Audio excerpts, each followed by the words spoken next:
As many of you know, if you're a school nurse out there, you probably know that the New Jersey Department of Health TB program has been tasked with writing a regulation for the Department of Education for TB testing in schools.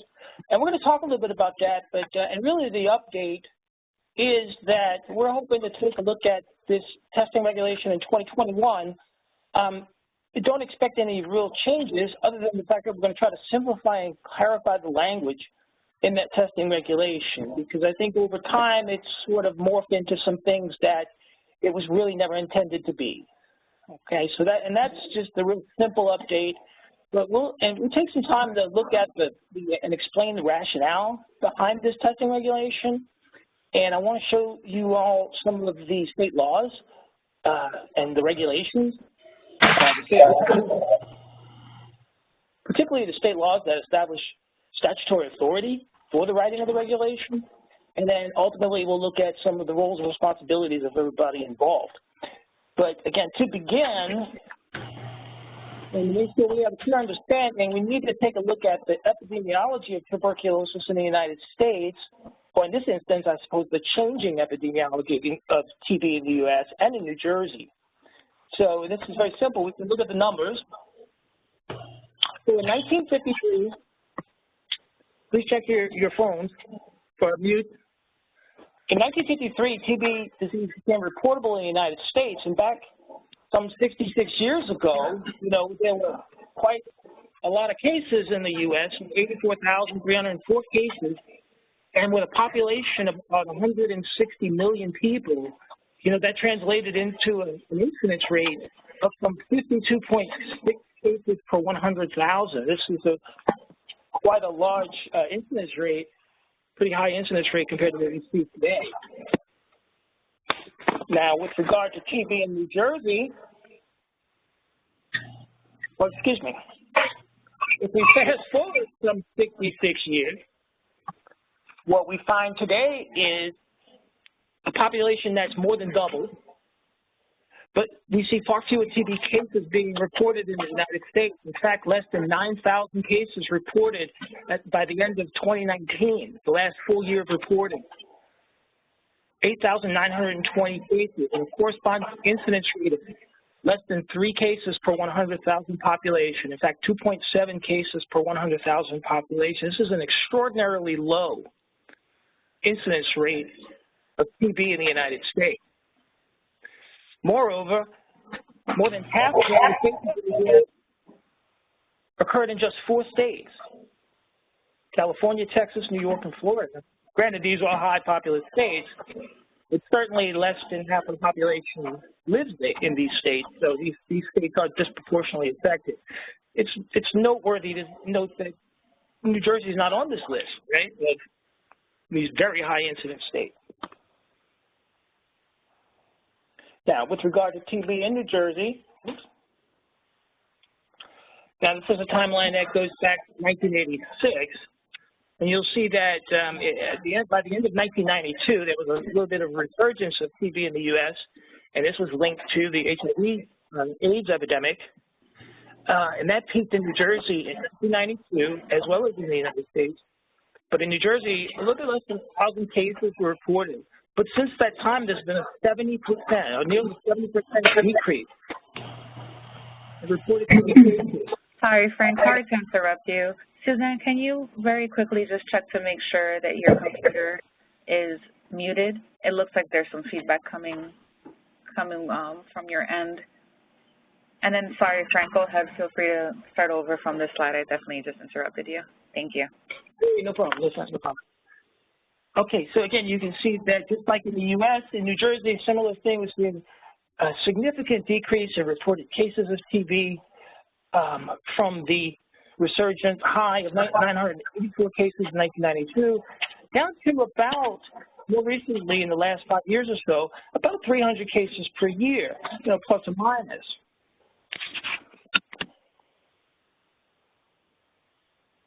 And when we focus in on that 5-year period, the beginning of 2015 to the end of 2019 in New Jersey, trying to get my point out. Here we go. In New Jersey, right? We're looking at New Jersey last 5 years. Some 1,504 cases reported. Here we're looking at reported cases by age, right? By age group. And these are the age strata that are established by the CDC's National TB Surveillance Program.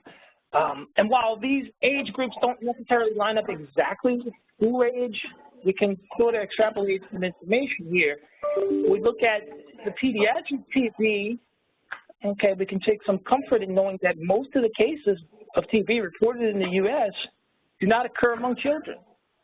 In fact, they occur among adults, working age adults, primarily, although the highest incidence of TB occurs in adults who are equal to or greater than 65 years of age.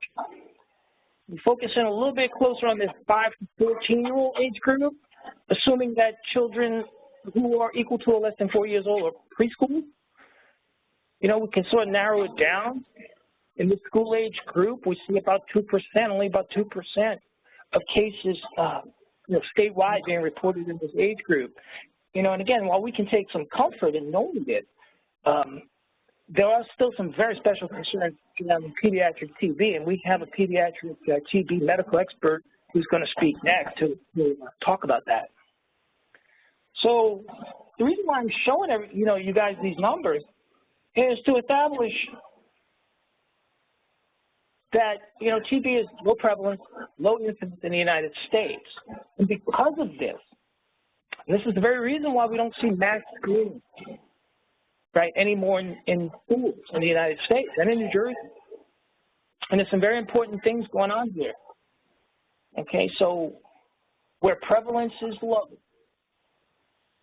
mass screening can lead to some counterproductive things like positive.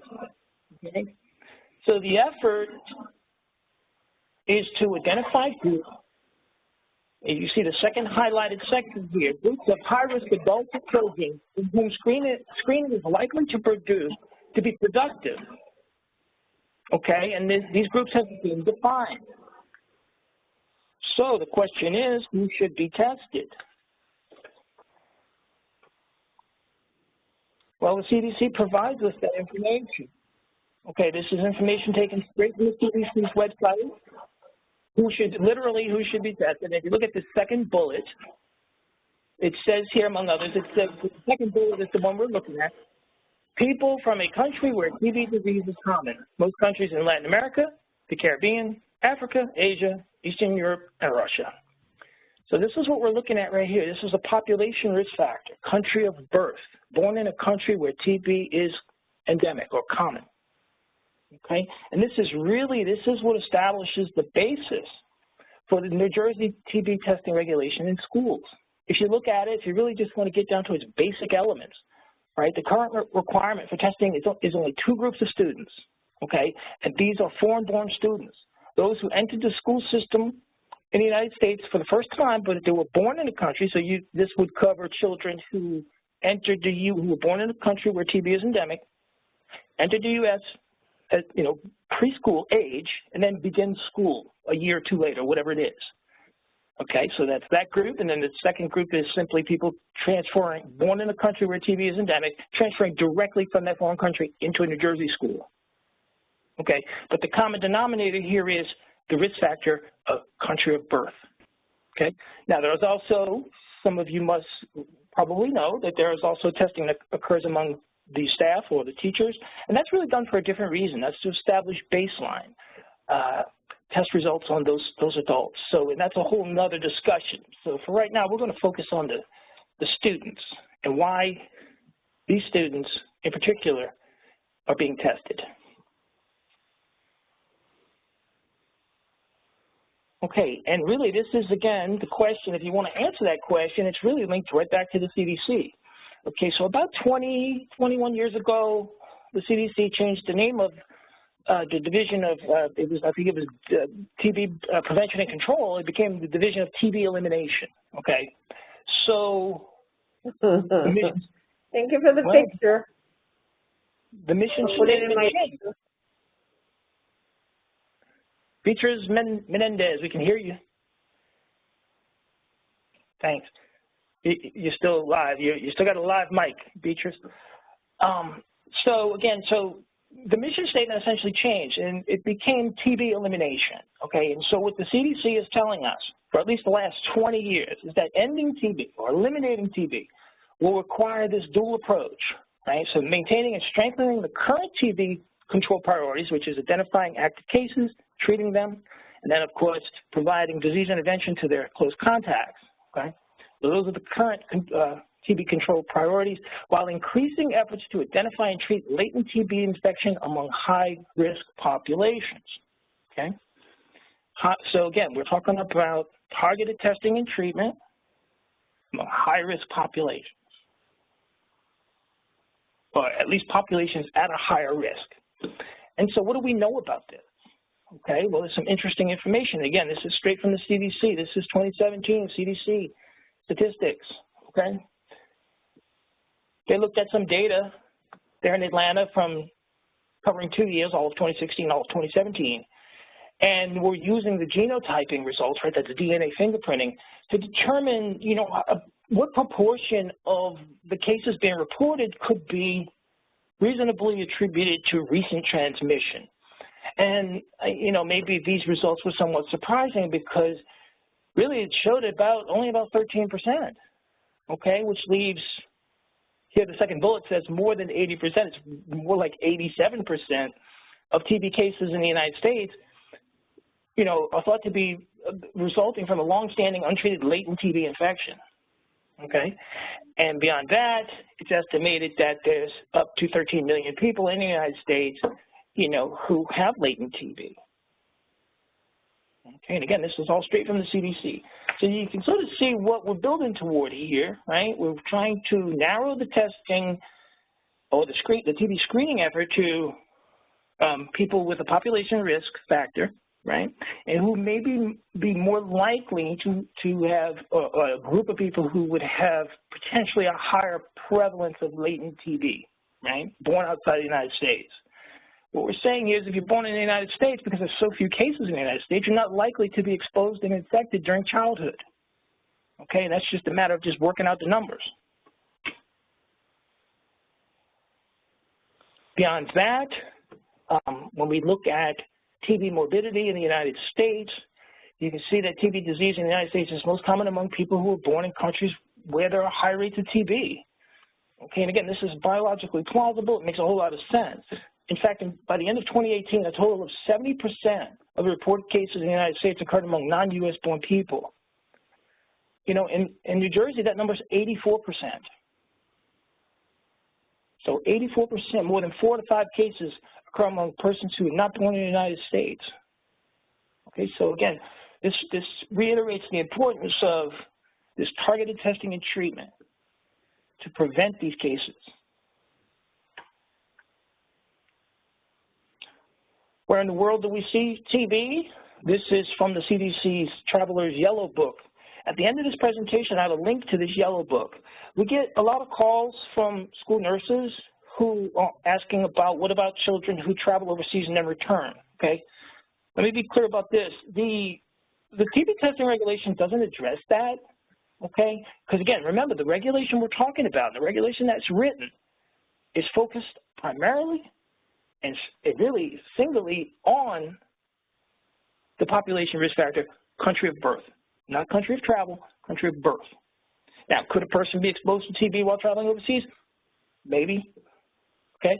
But that would depend on a lot of things. We would need more information, or really the child's pediatrician would need more information. So if you encounter something like that, my suggestion would be to refer that child to the pediatrician, right, to discuss that. And there's information about that in the Traveler's Yellow Book. And there's also information in the American Academy of Pediatrics Red Book, but I'll let our TB medical expert talk to you about that. And again, just to reiterate, this is again from the CDC. Country of birth continues to be a risk factor for TB diagnosed in the United States because the risk of TB exposure varies by country. And obviously what they mean here is that there's a much greater risk of TB exposure if you're born in a country where TB is endemic.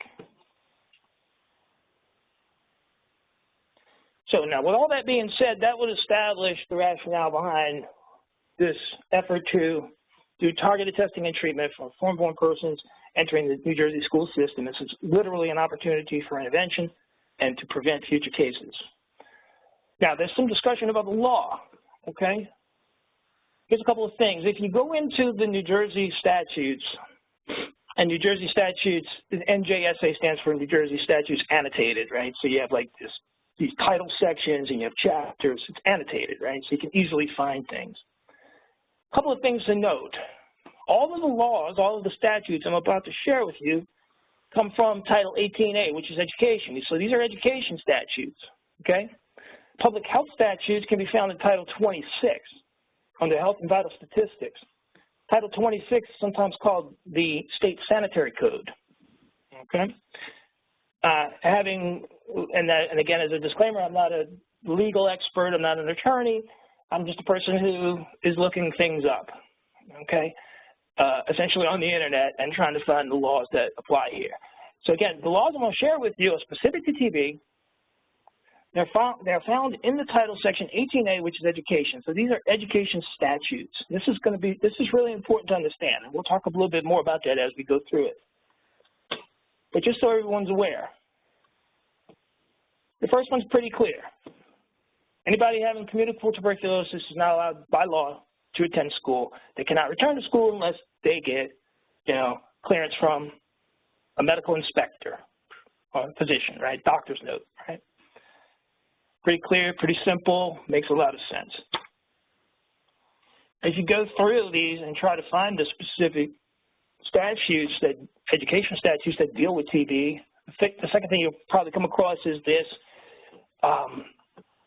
The Board of Education of every school district shall periodically determine or cause to be determined the presence or absence of tuberculosis infection in any or all pupils, okay? And they shall comply with the rules of the state board. When you're in this section, when you're in this title section 18A, anytime they talk about the state board, they're talking about the State Board of Education. Okay, this is really important to understand. This is not the health department. It's the State Board of Education. Okay, rules, comply with the rules of the state board.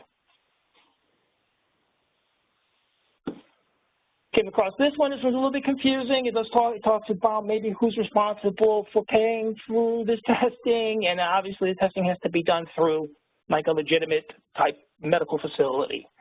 You can't just, Now, I'm not an attorney. This one's a little bit confusing. Take some time and read this, and I'd love to have an attorney read this and tell me exactly what is meant by this and why it's here. Take a couple of seconds to look at that, but we won't, it's there for you to look at later.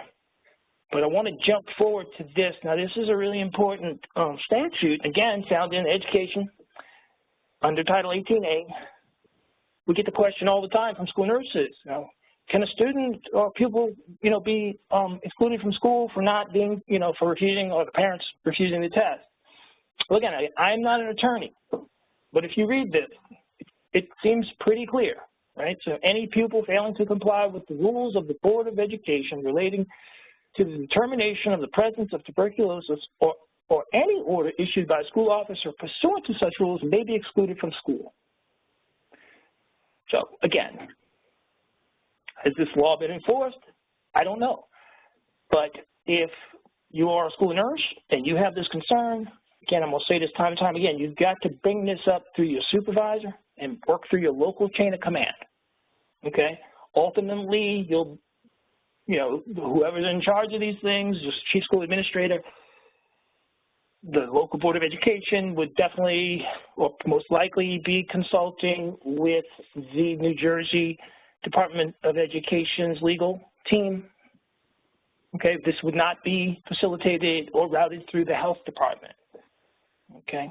Now, look, we're happy to take your calls and we'll talk to you, but we don't have this ultimate authority. Okay. The authority lies with the Department of Education. At least in terms of failure to comply with rules and orders. In fact, if you go a little bit back, earlier in the document, it goes on to talk about that there could be penalties imposed on the parents, right? Punishable as a disorderly person. you know, if we're failing to remove the cause for exclusion. Okay, so so typically we're talking about minor children who, you know, whose parents or guardians are responsible for taking care of these things. Okay, again, be aware of this. Know that these laws are on the books. Certainly, if you think there's been a violation of a state law, I would recommend bringing that to your supervisor's attention, your direct and immediate supervisor's attention. Also found this statute pertaining to records, and it talks about how these records are the property of the state board and how these records can be open for inspection by officers of the state health department and or the local board of health and of the municipality in which the pupil resides and of the municipality in which the school is located.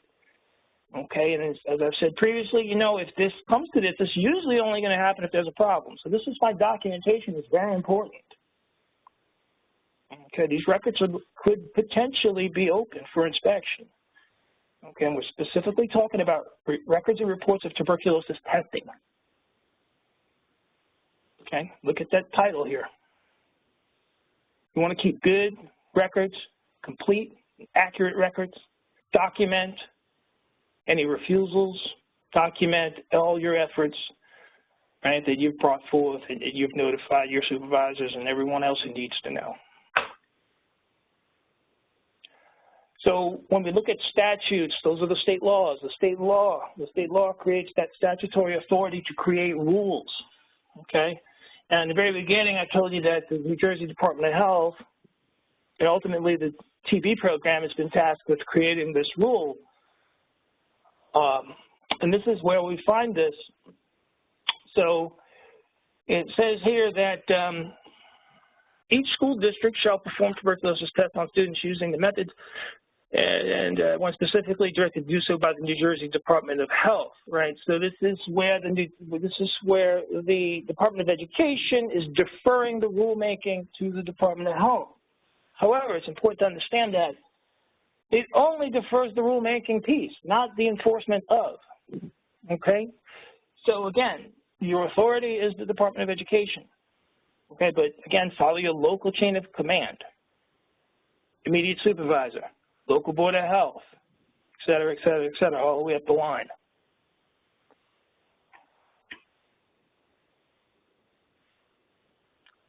Take a further look at some of the regulations. It says that each district board of education shall appoint a school physician. Well, why is this important? Because every school is supposed to have a certified school nurse who shall work under the direction of the school physician and the chief school administrator. Okay, so again, know your local chain of command. If there is a problem, you need to report this to your immediate supervisor as a school nurse, whatever the issue is. I have someone who's refusing to have their child tested for TB. You need to document that, report that to your local supervisor. Who's your local supervisor? School nurse shall work under the direction of the school physician and the chief school administrator. Sometimes we get questions about, well, how long should we give someone before they have to have the test? Again, those are administrative rules. Chief school administrator. The New Jersey Department of Health TB program is not creating administrative rules for schools. Okay? Again, maintaining those student health records is very important. And again, it's restated here in the regulations. Just as a quick reference for you, this is the New Jersey Department of Education. If you visit the website, you'll see this is a pretty big department, pretty big state agency. We'll help you find a couple of things. If you focus in on the left-hand side of this screen, under the Executive Legal Affairs Officer, you will find the Office of Legal Affairs.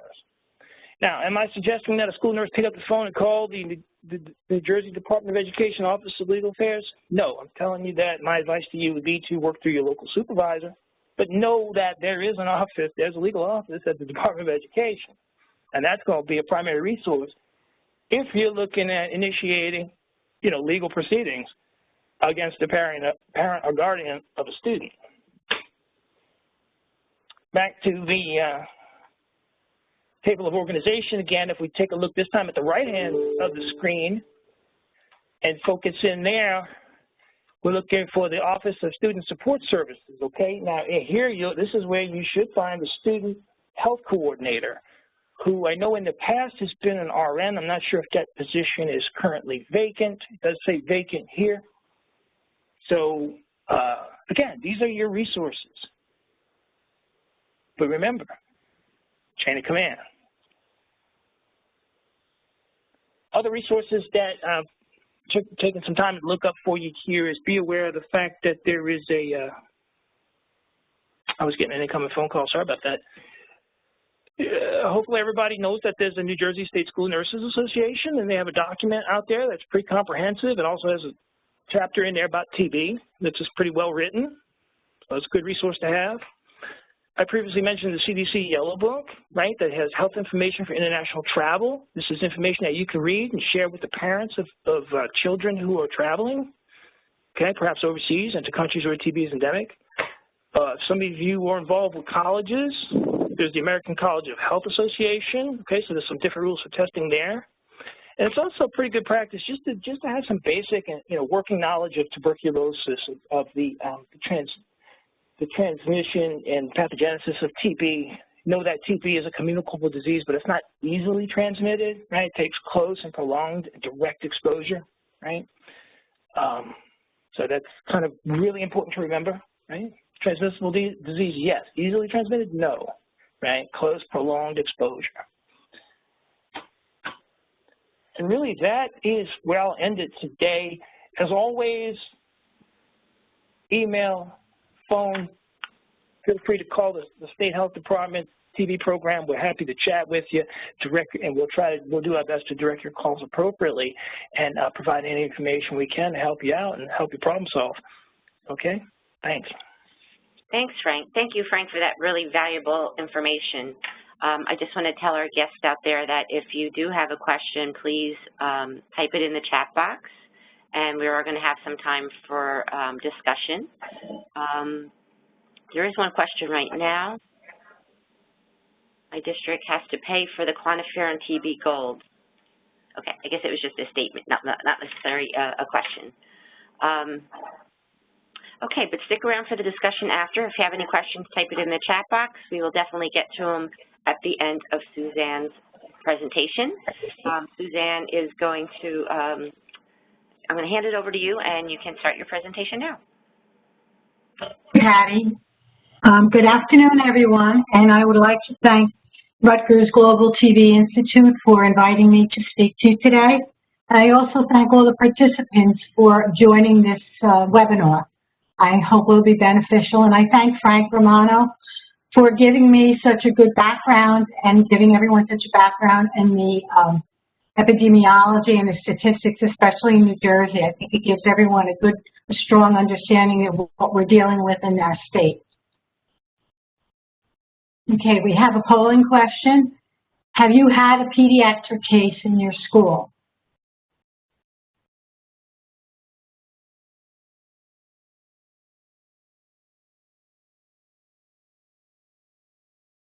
So Patty, are you, I'm not seeing where the answers are coming up. There we go. Okay, there we go.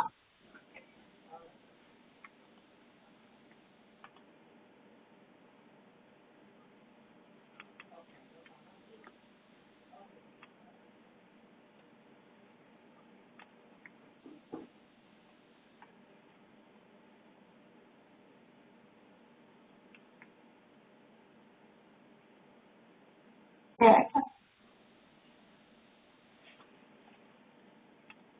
All right, so I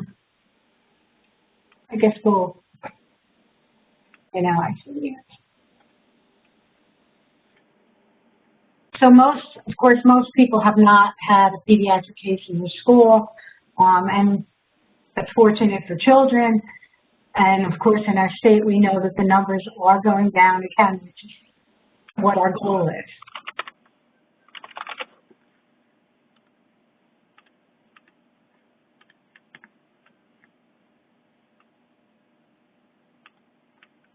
Okay, so the significance of tuberculosis in children. A case of tuberculosis in a child is considered a sentinel healthcare event. representing recent transmission of TB within the community. So as opposed to what Frank Romano had told us, that in adults in New Jersey, most of the cases are people who had latent TB infection that was not treated. But when we see a case in a child, just by virtue of the age, we know that this is recent transmission. So it's telling us that someone in the community, someone close to that child, usually a family member or very close friend who spends time in the child's home, has transmitted TB to that child. And again, around the world, we see over 1 million cases of TB in children. And the scary thing is the number of deaths related to tuberculosis in children, and that was in 2018. We saw 230,000 cases of TB deaths in children less than 15 years old. So that's a number that certainly around the world we want to address, and of course we address it in our country by looking for children who are infected. The higher risk for disease in children is less than 5 years of age, because we know that kids less than 5 years who are infected have the greatest chance of going on to develop disease. So we really want to find those children and test them and treat them. 60% of the cases develop within 18 months of arrival in the United States in kids. And then the most common countries in New Jersey that we see are from Mexico, Philippines, India, and other countries that have high rates of TB. So it depends on the immigration patterns at a particular period of time. And we also see TB in racial and ethnic minorities. So what is latent TB infection? It's infection with Mycobacterium tuberculosis.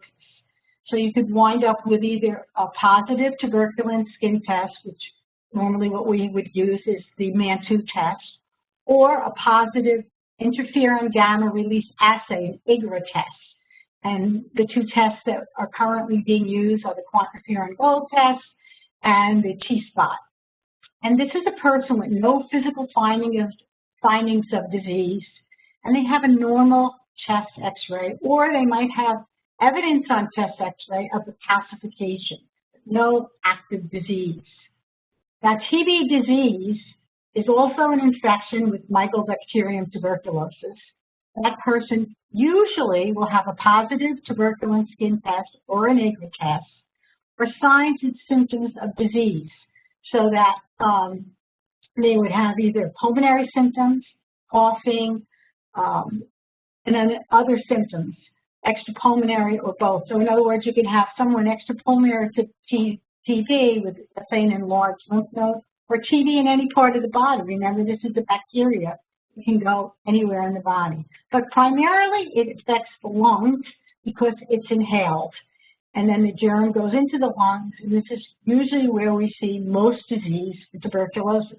But again, it can go to any part of the body, and we've seen it in the lungs primarily, in the kidneys, in the liver, in the spleen, in the bone. We've seen children with TB of the eye, the skin. It can go anywhere in the body, but remember, primarily, it is lung disease. So here's our second polling question. As a school nurse, have you assessed a child for symptoms related to tuberculosis?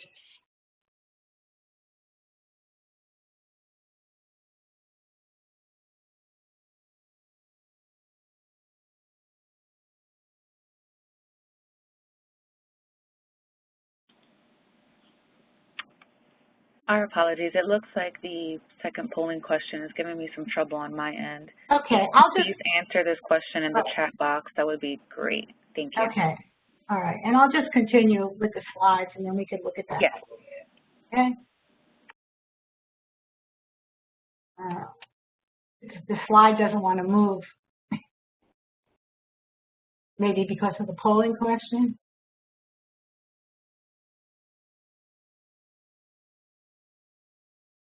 The slide is not advancing.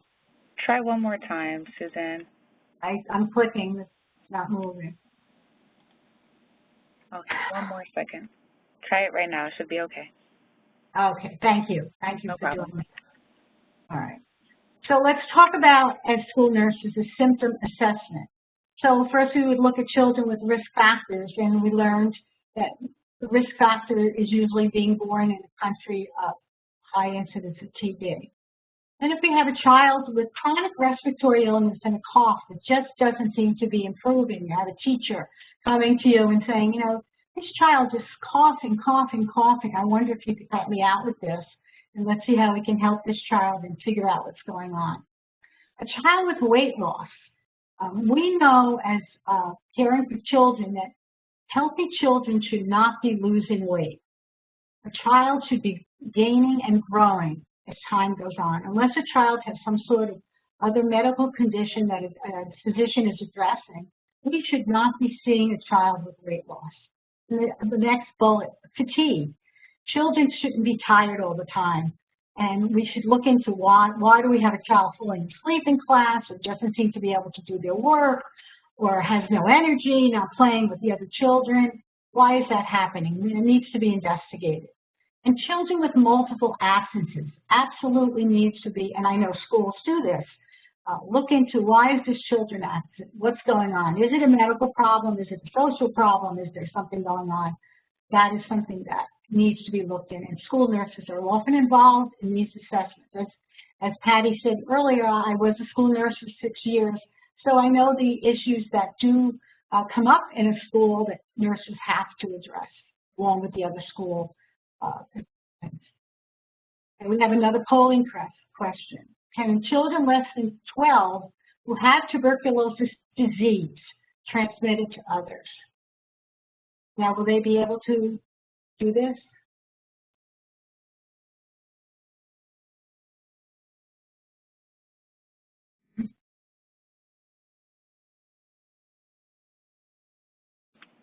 Yes, the polling is currently closing. Okay, great.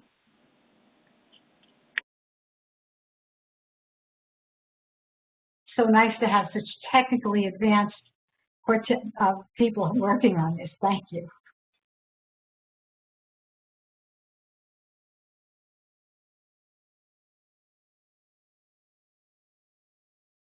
Okay, so I'm going to move on.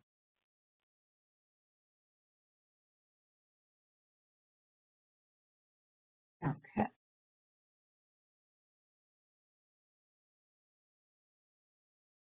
Okay, so it seems like there is some confusion about the answer to this question, and that's why we're doing a webinar, so people will learn. So children less than 12, and we're using 12, it's really pre-pubertal children, are very unlikely to infect others. We rarely have ever seen any transmission with children of tuberculosis. We're talking about teenagers, we're talking about post-pubertal, we're talking about younger children, children in 5th, 6th grade or under. And the reasons for this are very clear. First of all, children have different disease than adults develop. Children have very few bacilli in their lungs. Adults develop cavities in their lungs, which they're real, not all adults, but adults do develop cavities, and there are literally millions of bacteria, tuberculous bacteria in those cavities that exist. And when an adult coughs, that's how those bacilli are transmitted through the air to others. And that does not occur in children. And the second bullet is also very important. Children do not have the tussive force to cough out the bacteria to infect others. They just are not able to. Very often children don't even have much of a cough when they have tuberculosis. But even with a cough, they don't have the ability to force out those bacilli into the air. So when we see a case of TB in a child, we pretty much know that we're not going to find it in another young child who would have given it to that child. So I think school nurses can feel pretty comfortable that the children in their primary school are not passing around TB to others. It's going to be an adult in the home or an adult in the school. We've had transmission from employees in schools to children, but it's not going to be that child. There's another polling question. As a school nurse, do you believe targeted testing for children is sufficient? And that's a simple yes or no answer.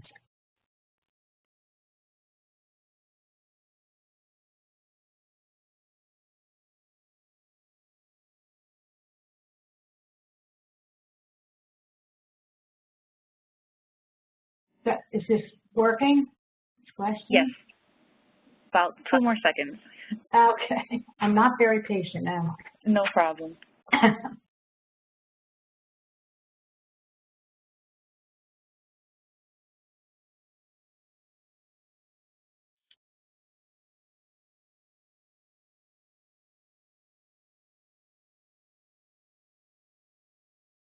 Okay. So it looks like, again, people are not sure about this, so we'll go on. Well, let's talk about what targeted TB testing and about treatment of latent TB is. So targeted testing identifies persons at high risk of infection with mycobacterium and tuberculosis. As Frank Romano talked about, we want to test those people who come from high-risk countries or have other high-risk reasons for possibly being infected. So it identifies persons at high risk of progressing to disease should they be infected. It reduces unnecessary testing, evaluations, and treatments. So not only just coming from a high-risk country, but if you're a contact to a person with tuberculosis, or if you live in home with people who come from endemic countries, or if you live in congregate settings, children who may have lived in multiple foster settings, or people who are contact with people who were incarcerated. So any of those settings can give you a high risk of the possibility of tuberculosis. And what targeted testing does is it reduces unnecessary testing, evaluations, and treatments. So it allows people not to have unnecessary probing of themselves for testing. It saves the healthcare dollar for not evaluating and spending money on unnecessary evaluation and unnecessary treatments. We want to only test and treat, especially in children. We certainly don't want to unnecessarily do anything to our children that we do not have to do. We're very protective of our children, and we only want to do what's best for them and will have the best outcomes. So this is why targeted testing is so important and so necessary when it comes to tuberculosis. So here's some important facts. The highest risk of disease is during the first 6 months after exposure. And this is usually what we see in kids. We very rarely see children who were infected years ago and come down with tuberculosis. Usually they get sick rather quickly after being infected. And the risk is elevated for up to 2 years after being infected. So again, when we get these new kids in school, we want to make sure that they're tested when they come. We're not going to wait to test them. We're going to test them so we can afford them the evaluation and the treatment they need to have so that they're well and that they don't grow up with this infection and possibly get sick and infect others. And the third bullet is about recent travel or visitors. And I think Frank addressed this issue because it is an often question we get from school nurses about kids who travel to their countries of origin during summer vacation. And school nurses, and I understand their concerns, you know, what's their responsibility about addressing this? And as Frank said, and I will reiterate, it is not the school nurse's responsibility to canvass the school population and find out where they were during the summer. However, if you know that a student goes back to a country where there's an endemic problem for the entire summer or a good portion of the summer, let's say more than 2 weeks, they should be referred, if you're aware of this. Again, it's not your responsibility to canvass the school population, but if you become aware of this and you think it's a concern, they should be referred to their own healthcare provider for testing. And that's how it should go. It's not something that's your responsibility to continue to follow. And I hope that helps, but I'd be glad to answer any questions you might have about this. The American Academy of Pediatrics recommendations for targeted testing. Okay, risk of exposure should be assessed at routine healthcare evaluations. So let's say a school-age child usually sees their healthcare provider, their pediatrician, about once a year. And at those visits, the pediatrician should assess if there are any risk factors for exposure. And again, I'm going to reiterate, only kids who are at increased risk of TB infection should be considered for testing. The frequency of the testing should be according to the degree of risk of acquiring infection. Again, we do not want to test unnecessarily. Why? We're going to come up with false positive results. And that would lead to unnecessary evaluations, which means X-ray, and unnecessary treatment with medication. Screening is an inefficient way to manage TB. Now, that's put in there because if there are any school nurses who have been in school nursing for a long time, they'll probably remember that years ago, we used to test kids, not only those at risk when they entered school, but we were testing kids in the 8th grade. And we knew, because I've been doing this at the Global TB Institute for a long time, we knew we were over-testing and over-treating so many children. At that time, we only had the mantle skin test. And when we'd get these 8th graders and they'd come back with positive tests, we were obligated, because we had no other alternative, to evaluate them and treat them. Fortunately, we're not in that position anymore. We don't do 8th grade testing, and we also have much better testing to evaluate children who are at risk. So these are some of the questions that the American Academy of Pediatrics suggests. Has a family member or contact had TB disease? Has a family member had a positive tuberculosis skin test? Was your child born in a high-risk country? And we know what those countries are. And has your child traveled to a high-risk country? How much contact does your child have with the resident population? And this comes from the Red Book, which is kind of our Bible in pediatrics for infectious diseases. And it's published every 3 years, and recommendations change because it's evaluated what's put in the Red Book. So it's really our guidance to how we treat children when concerning infectious disease. So when we look at that third bullet, we know that we're not worrying about kids who went to a country and stayed at a resort. We're only concerned that children who go to a country stay for probably more than 2 weeks with the resident population. Those are the children that might have a risk factor. Depending upon local epidemiology and priorities, other possible questions could include, I think I've already addressed this, about where a child, who the child lives with, what kind of exposure they might have had with people in congregate settings, or people who are drug users, or people who are HIV infected.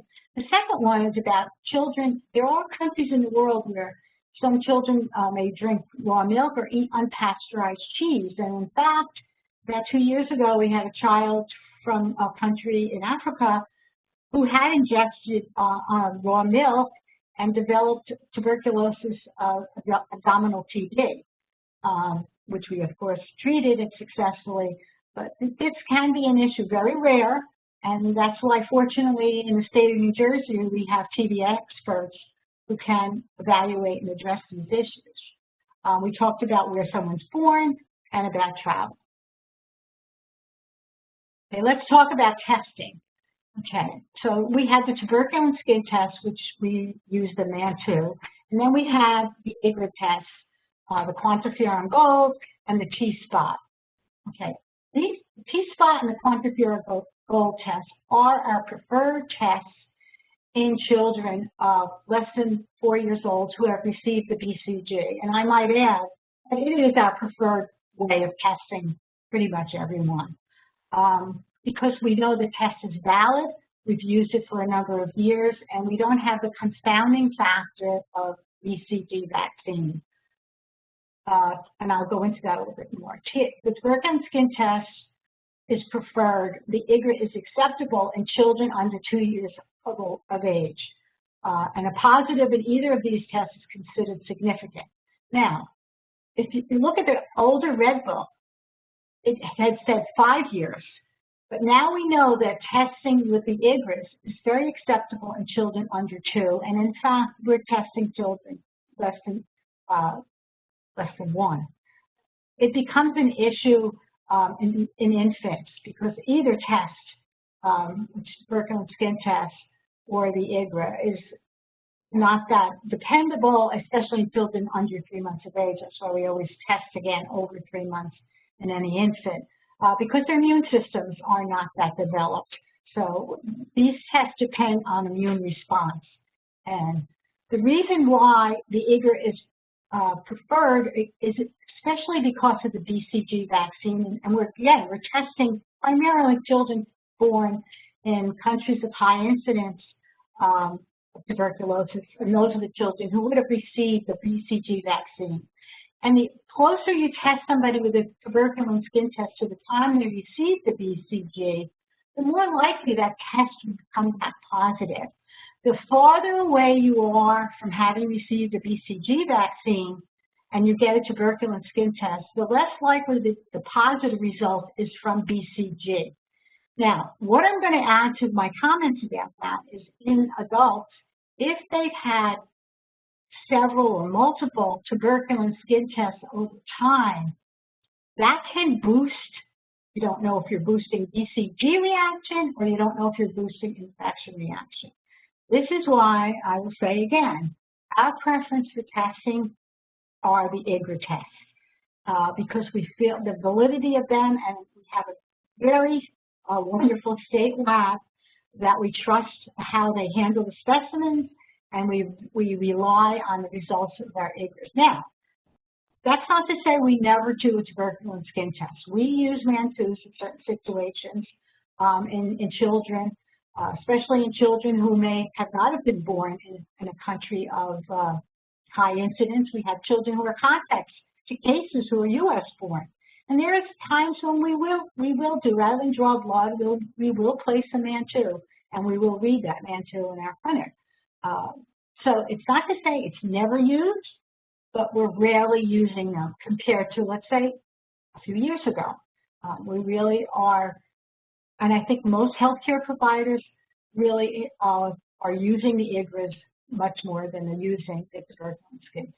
Remember, we need 2 visits for the tuberculin skin test. We have to place it, and 48 to 72 hours, we have to read it. Whereas our IGRAs, we can just draw the blood, and then we have the results through the lab. So here's our limitations. We can't distinguish between infection and disease with either test. I hear a phone. So these are, again, when we talk about any illness, any disease, we are using testing as one of the pieces of the puzzle to put together to make an evaluation. Always remember that. You know, when we evaluate a person, a child, we're doing it with testing, we're doing it with a good history, a physical exam, and perhaps imaging studies if the children are positive. So these are just pieces of the puzzle we use to make our evaluation and our assessment. In circumstances of moderate to high clinical suspicion for disease, negative results in either the TST or IGRA do not exclude the diagnosis. Again, pointing to what I just said. Only a piece of the puzzle. If we have a child who looks like it's TB, we treat that child for tuberculosis, regardless of the test result. Children with a positive IGRA result should be considered infected with Mycobacterium tuberculosis complex. TST results may be confounded, as I said, about BCG, age-dependent, which we discussed, or infection with non-tuberculosis mycobacterium. So, this is why you don't want to do screenings, because if you start screening large populations of people, you might have people who are infected with non-MTB tuberculosis bacteria, and they can get a positive result with a tuberculin skin test. We've seen children years past who may live in a part of New Jersey, let's say Sussex County, where there's very little tuberculosis disease, and maybe not many people of high risk living there, and you get a positive skin test back. And you really have to go through a lot to come out with your evaluation and what you're going to do with that child. So it's best not to test people without risk factors. Indeterminate results do not exclude TB infection and may necessitate repeat testing.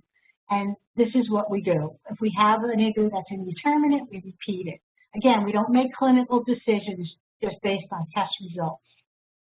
IGRAs consistently perform well in children greater than 2 years of age, and as I said, some data support their use for even young children, and that's been our experience. The experience is that we do trust the IGRA results in children younger than 2. Okay. So here's another polling question. Why is BC vaccine given? And there are 3 4. Provide lifetime protection from TB infection, prevent infants from developing severe forms of tuberculosis, to prevent transmission of TB, and you're unsure.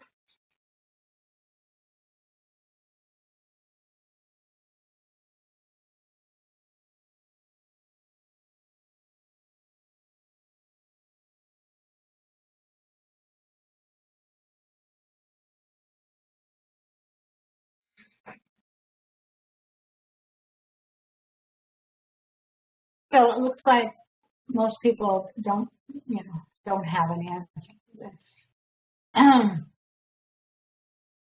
Okay. So I guess I'll answer the polling question that would make more sense. BCG vaccine is given in high-risk countries to prevent infants and very young children, babies, from developing the worst forms of tuberculosis, would be TB meningitis or disseminated tuberculosis, which unfortunately we have seen children with both those conditions. It does not prevent someone from becoming infected with TB, and it does not prevent you from passing on TB if you get tuberculosis. It essentially prevents infants, very young children, from getting the worst forms of tuberculosis if they become infected.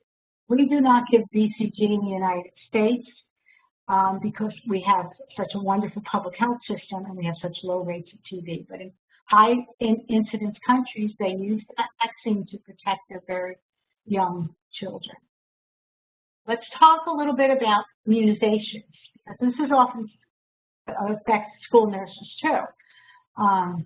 Tuberculin skin tests should be administered either before an MMR or varicella, which are live vaccines, or at the same time as an MMR varicella vaccine, or 4 to 6 weeks after the vaccine, because if those live vaccines are given at the same time of tuberculin testing, we could get false results that we can't use.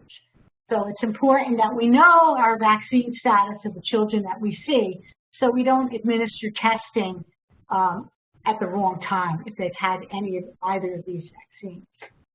Okay, and history of having BCG is not contradiction for TB testing, and this has been something that has always existed. Never been a contradiction for TB. If a child is at risk for TB, a test should be performed regardless of BC vaccination history. And again, I'll reiterate, because of our IGRAs, we don't have to be concerned because the BCG vaccine does not affect the result of the IGRA testing, whereas it can affect the results of a MAN2 or tuberculin skin test. That's why we have no concerns about doing our IGRAs on our BCG vaccinated children. So in adults with TB, we usually can have sputum that's positive for MTB in children. Again, we know that the bacilli are relatively few in number. Hard to get sputum out of a child, basically just give you saliva for most children. In very young children, in infants, we have done gastric aspirates. It's not really relevant to school nursing because these are done in very young children prior to entering school. And again, the sensitivity isn't that great. We don't always get valid results. Bronchial alveolar lavage, we often would not want to use because it's a very invasive test. It has been used very, very rarely in children, to try to make the diagnosis of tuberculosis. So the most important thing is a contact. Making the diagnosis is finding who infected that child. That's where we put our money. That's what we want to know. Who infected this child? And we have a team of people who do a magnificent job of going out and finding out who that person is. And our employees go out into the community, into the home, do wonderful interviews, find out who is that person who infected the child that we have with TB. Making the diagnosis is difficult also in children. So as a child presenting to the doctor with chronic respiratory symptoms, including cough, chronic wheezing, not playful, not doing what they're supposed to be doing at their age, not eating, poor appetite, weight loss, what's going on with this kid? Is TB thought about? Often the diagnosis is missed because TB is not thought of as part of the differential today. And this has become a problem in pediatrics because our pediatricians and our emergency room doctors, unfortunately, they're not thinking about TB because the prevalence is very low in our country. This is what's important in our health, in our medical community. We have to make the link with foreign-born parents, grandparents, even if the child is U.S. born. We have to look at kids who are born in the U.S. but have the link to the foreign-born parents. So, unfortunately, this isn't done all the time, and that's why we have had cases of TB in babies and toddlers sometimes don't have the best outcome. So establishing a definitive diagnosis of TB disease in children is often associated with great difficulty. And that's why we need experts who know what they're doing, who know what to look for, who have a high index of suspicion, and who know how to do the evaluation for children. And that's why we keep a close connection with our doctors in the community, doctors in the hospital, so that they know that they have experts they can turn to. And we do have experts in many of the hospitals in New Jersey who would know how to evaluate for tuberculosis in children. So let's talk about TB treatment. So we're still using 4 drugs, INH, rifampin, PZA, ambitol. Unfortunately, in the United States, we still have unfriendly preparations, so we have to crush the medications and mix them with medication to give them to our kids. We count the doses, and we have people do directly observed therapy, which I'll talk about. But we've never had a child that we never were able to treat. We're very good at getting our medications to a small amount so that it's palatable for children. And that's why we do what we do. We use directly observed therapy, which means a non-family member, someone, a worker that would either do it by video or actually go to the home or school and watch the child take their medication. We have used school nurses on multiple occasions to do the directly observed therapy. And this is important, the second bullet. We have to follow the susceptibility of the isolate of the index case.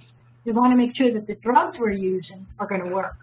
So that is an important thing, and we always get our susceptibilities on our index case. In some types of extrapulmonary TB or co-infection with HIV, we extend the treatment from 6 months to 9 to 12 months. But on the horizon now, we have some even shorter therapies. How that will affect extrapulmonary, like TB meningitis, for kids with HIV, I can't answer right now. But fortunately, we are looking at shorter regimens. Okay, and treatment for latent TB infection. We have the INH rifampin regimen, which is once a week, 12 weeks. We have rifampin daily for 4 months, and we have INH for either 6 or 9 months. Our preferred regimens are the first 2. We've had wonderful success with our once-a-week therapy with INH and rifampin. Again, because it's once a week, it's much more palatable for families and the children to take the drugs. and we've tried to do a directly observed therapy drug dose, at the time of their clinic visit, and we can do video DOT with the families with this regimen, or we can do just by self-administration, and they'll bring in a calendar for us monthly to see that they've taken their medications.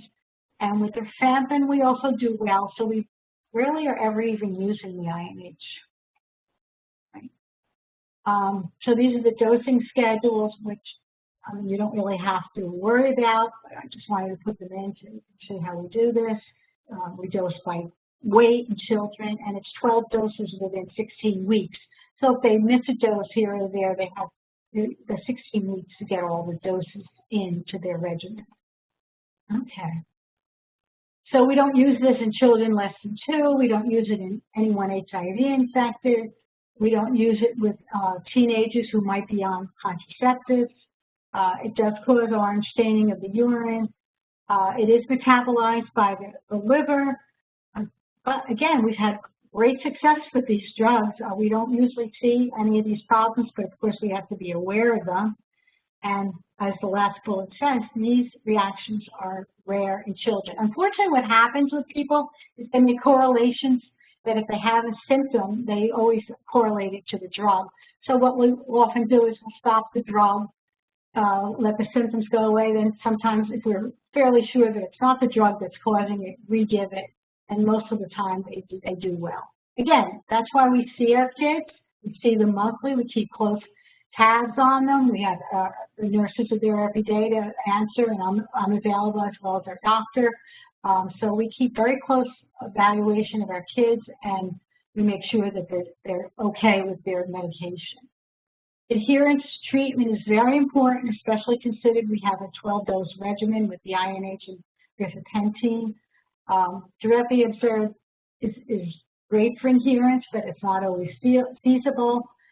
As I said, we give a dose at the time of the visit, which is directly observed, and we use the medication tracker, which we ask them to bring each visit. And what we do is our nurses put the doses in a little package, so it's so easy for the parent. They just have to open the package, give them the dose, have them swallow it with water or whatever, and we make it very user-friendly.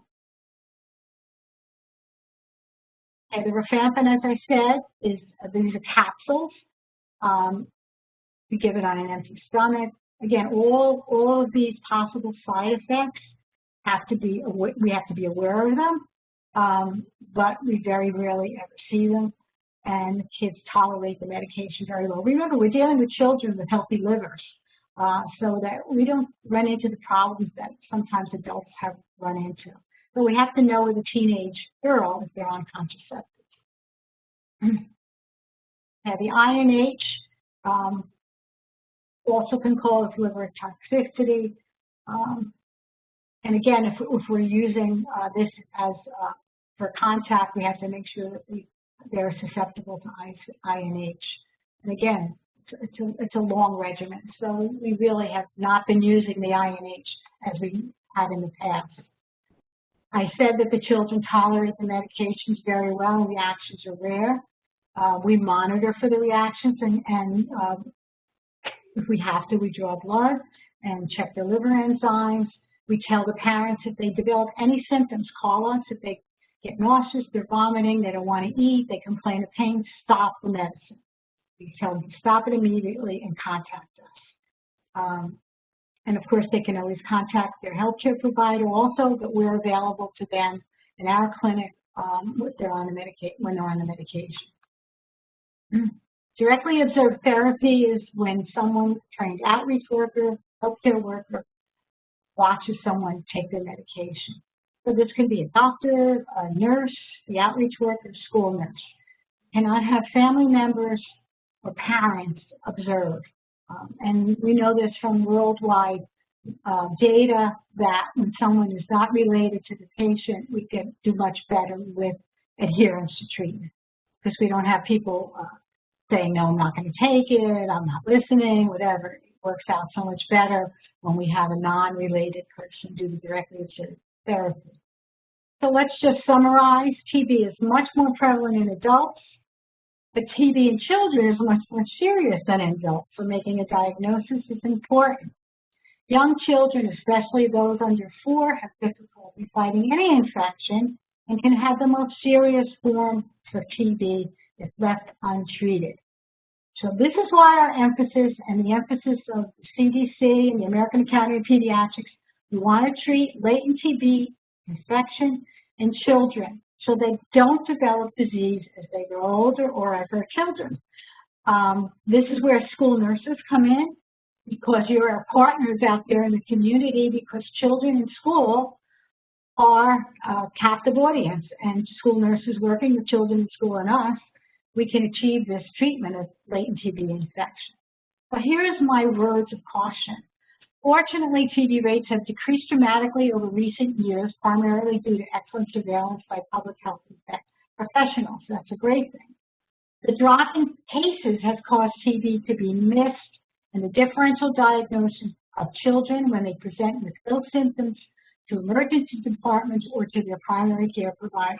Unfortunately, we've seen babies especially who present to EDs and they're told they have viral illness, they're told they have an ear infection, they're told they ate something that just didn't agree with them. And we know that if there have risk factors, that on the differential, if you see a sick child coming in, we need to think about tuberculosis if they have risk factors. So the third bullet is that link to the non-U.S. born parents or grandparents from endemic countries, which is sometimes missed when a sick child presents for a medical evaluation. So the good thing is that TB rates are down, but we still have to remember it's still with us, if we remember all those numbers that Frank Romano presented in his presentation. So the school nurse role is, of course, assessment and doing nursing assessment of students, referral for testing and evaluation, assessing for possible side effects of drug treatment. So if a child is coming to you and they're complaining of stomach aches, or they seem exceptionally tired, or whatever those side effects are, could it be a medication they're taking? So there the school nurse comes into play. Encouragement for follow-up and clinic visits. I can't tell you how many times we call school nurses to help them out with this. And you are a liaison with the medical provider to coordinate care. School nurses are our partners in the community who bridge the gap between children, their families, and the child's healthcare providers. And we thank you for the work that you do with children. So we have a school nurse, the school nurse handbook, if you want to edit, and you can download it from the GTVI website. Thank you. Great. Thank you, Suzanne. We have a bunch of questions that we want to get to. Sure. We have about 10 minutes, so we'll try to get through as quickly as we can. The first question, which I just lost my chat. Okay, hold on. Frank, I think this first question is going to be for you about religious exemption. Can a family take a religious exemption? Yes, my understanding is that was a ruling made by the Attorney General's office, and it has not changed. That yes, but in rare instances, the religious exemption is accepted. Thank you. And Suzanne, the question is, I imagine this is for you. Why do you no longer treat MAN2 positive students with INH? Because of the length of the treatment, our adherence rates was poor. We knew that. So because we have these very efficacious, shorter regimens, we prefer them. They work, we're using them, we're not having any rise in TB numbers with the use of those regimens, and it's easier for the families and the children to take a shorter regimen. So they work, and we use the shorter regimen. And why ask about recent travel if we are not recommending testing? That's for me, I guess.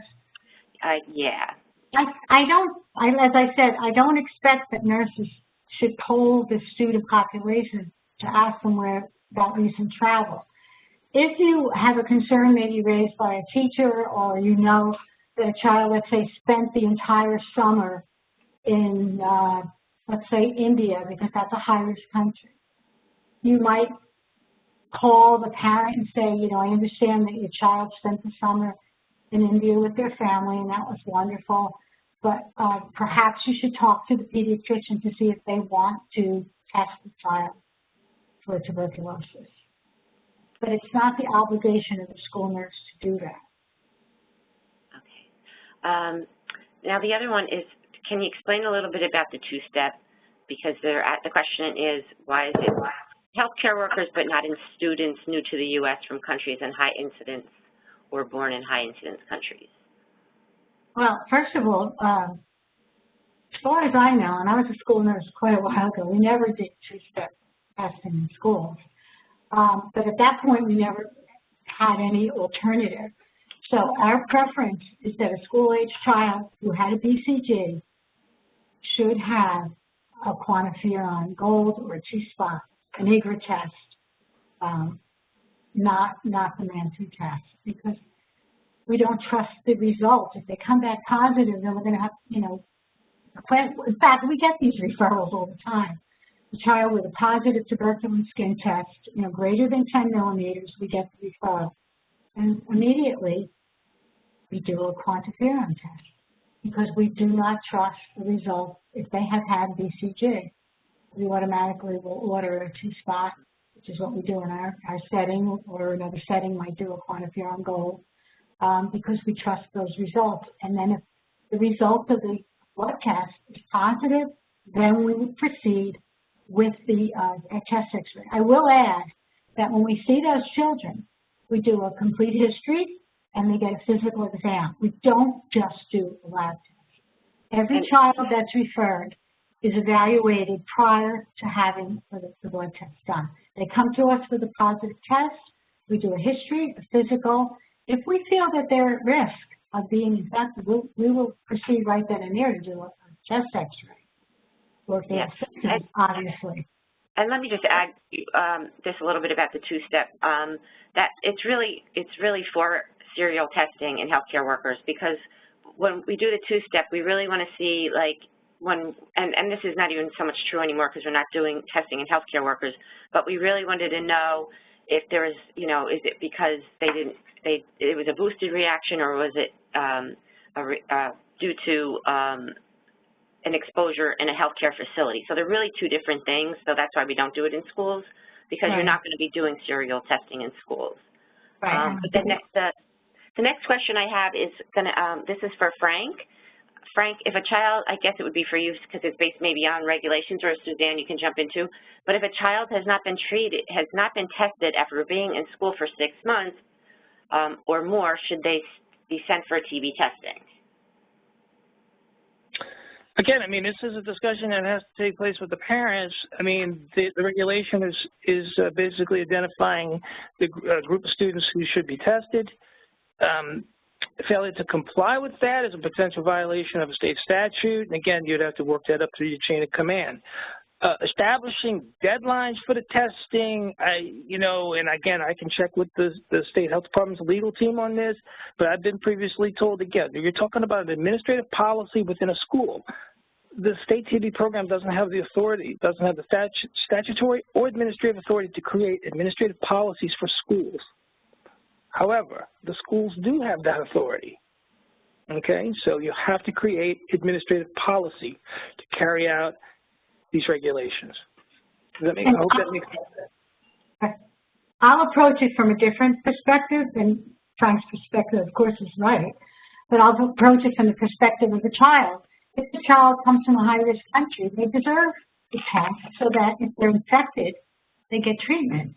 So we're looking at public health, because we're treating somebody who could potentially in the future develop tuberculosis, and we're affording that child the ability to receive testing and treatment if infected, so that they would not develop disease later on in life or as a young child. So it's got a twofold reason, I think, to do the testing. Thank you.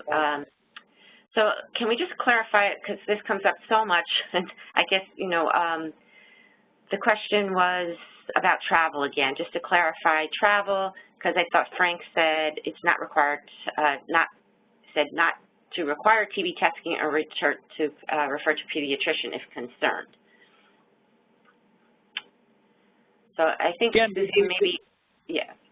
Okay, go ahead, Frank. The testing regulation is focused on the population risk factor country of birth. When you start talking about individual risk factors, I mean, again, and you can read that the CDC's Traveler's Yellow Book really talks about this. So again, you're looking at individual risk factors, and you know, medical opinions will vary, right? So this is why this is a discussion that really needs to take place between the parent or guardian of that child and the child's pediatrician, the primary care physician, right? Probably, most likely, a lot more information needs to be known about that travel, the nature of that travel, the duration of the stay. Simply setting foot in a country like India or Philippines does not necessarily constitute a known or suspected exposure to TB. Remember, TB is not easily transmitted. Okay, it takes close and prolonged exposure with someone who has infectious pulmonary tuberculosis. I'll let Suzanne talk a little bit about that as well, if you'd like. Right, I'm in total agreement and with what they're saying. If the school nurse feels a responsibility because it's come to her attention somehow, then, as Frank said, you find out the child was in an endemic country for a long period of time. Like he said, this is not something you get over 5 days in a country. It's staying with a family in an endemic country, let's say for the entire summer, but that's between the family and their healthcare provider. It's not the school's responsibility or the school nurse's responsibility to follow children after vacation. If you feel propensity that you have an obligation as a school nurse, then it's just a simple phone call to the parent just to suggest that if they spent the whole summer with family members in an endemic country, they might want to discuss it with their pediatrician.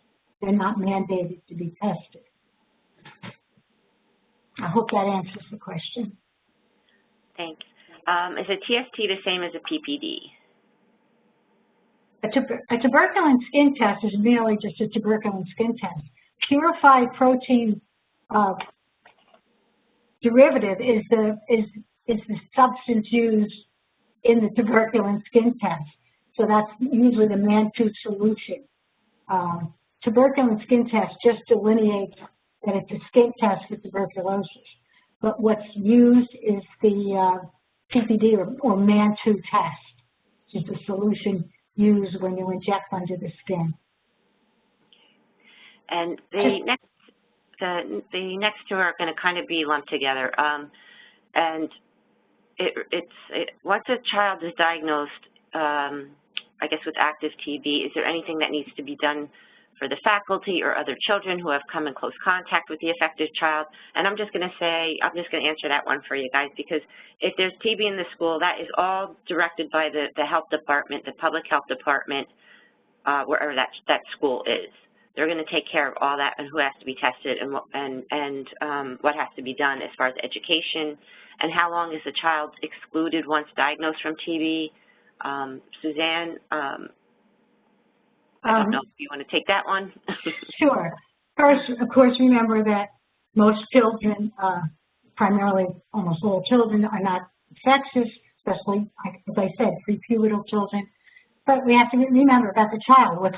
Children will not be sent back to school with tuberculosis. We usually start them on their regimen. They're usually treated for several weeks before we feel that they're healthy enough to go back to school and participate in the school program. It's really more of a concern about the child being able to be in school. If you have ill symptoms, you can't be in school and learn. So the decision is made by the healthcare provider, by us, whether or not the child is well enough to attend school. If the child is considered to be infectious, an older child, let's say a teenager, then we would look at their sputums, and as long as they have 3 negative sputums, and they're physically well enough to attend school, and they're getting their medication by directly observed therapy, then the physician will clear them to attend school, and that's done in partnership with the school nurse, and the school administrator. We always include them in any decision when a child returns to school. We want everyone to be comfortable that that child is back in school. It's about being in school, and that the child in school is not infectious. Okay, we have just a few more questions. I know we're like right at the hour right now, so we're just going to try to get to these last three really quickly. If a new student coming from another country had a PPD test, can they be allowed to go to school physically before the results come out? And the PPD, well, the results are usually with 48, to 72 hours we have the results. If a child has a positive PPD and we evaluate them, and they're well, they have no signs and symptoms of tuberculosis, we will clear them for school. Because remember, those are the kids usually that we're going to do a blood test on. So we don't do the chest x-ray if there is no indication for us to do one. Again, we evaluate the child. If they have no symptoms, they're perfectly well, we have no reason to believe they're a risk to themselves or others, we will clear them for going back to school, even without the result of the test. But the PPD is 2 days, so it's usually not an issue. Yeah, and I think they said, I said it's coming from another country, so, but it still applies, if they have no symptoms, they don't have to wait. But that's kind of a nice segue into this next question. If the child had a positive MAN2 but a negative quantiferin, do they need a chest x-ray if asymptomatic? No. That's why, as I just said, we see a lot of children who are sent to us because they have a positive tuberculosis skin test. I just saw 2 yesterday. So what we do is we do the blood test. If our assessment is that they have no signs and symptoms of TB, they're essentially well children, they get a physical scan. We do not do a chest x-ray unless there's an indication, and most of the time there's no indication. So we wait for the results of the blood test. Okay, and the last and final question that we can take for today, and if anybody else has any other questions, please feel to email and reach out and we will get you those answers. But the last one we have on the board today, is there a reason to doubt skin test results when no heat of BCG, when there's no, I guess when it's no BCG, would you doubt the skin test results? Yeah, if there's no BCG history, and the test we measure the test, we measure the reaction, and if it's 10 millimeters or greater, then we consider that positive and we proceed with an evaluation, absolutely. And if a child's a contact or they're immunocompromised, then 5 millimeters is considered positive. So again, the evaluation is done depending upon the results, and certainly we would move forward with a chest x-ray and treatment. Great, thank you. So that's all the questions we have today, and that's all the time we have today. So I would just like to take this time to thank our speakers so much for all this information. It was really wonderful.